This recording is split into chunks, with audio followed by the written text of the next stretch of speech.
Alors, décomposons ça, quelle est la vraie différence entre Bitcoin et Ethereum? Si vous êtes nouveau dans le monde des cryptos, vous avez sûrement déjà entendu parler des deux.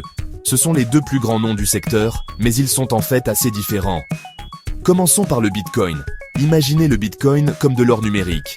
C'était la première crypto-monnaie, lancée en 2009. Son objectif principal est d'être une réserve de valeur. Les gens utilisent principalement le Bitcoin pour épargner.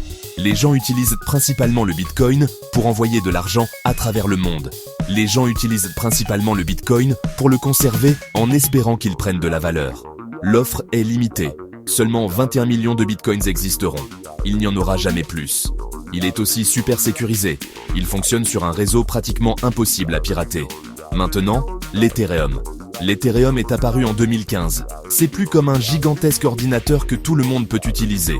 La grande idée derrière Ethereum, ce sont les contrats intelligents. Ce sont des programmes qui s'exécutent automatiquement sur le réseau Ethereum.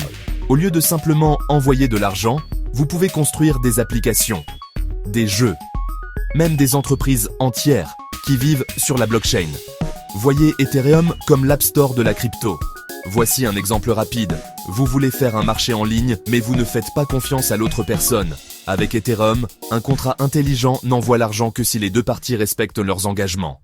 Aucun intermédiaire n'est nécessaire. Les deux utilisent la blockchain, mais différemment.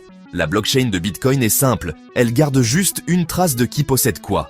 La blockchain d'Ethereum est plus complexe, elle peut stocker du code et exécuter des programmes. Une autre grande différence, le Bitcoin vise à être de l'argent décentralisé. L'Ethereum vise à construire un nouvel Internet, ouvert à tous. Parlons de la vitesse et des coûts. Les transactions Bitcoin peuvent être lentes et parfois coûteuses. Ethereum est plus rapide, mais quand il y a beaucoup de trafic, les frais d'Ethereum peuvent aussi grimper. Ethereum cherche constamment à devenir plus rapide et moins cher. Alors, lequel est le meilleur? Ça dépend de ce que vous voulez.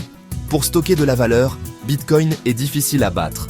Pour construire des choses, essayer des applications, entrer dans les NFT DeFi, Ethereum est là où ça se passe. Ils ne sont pas ennemis, ce sont des outils différents pour des tâches différentes. Vous pourriez utiliser les deux tous les jours sans même y penser.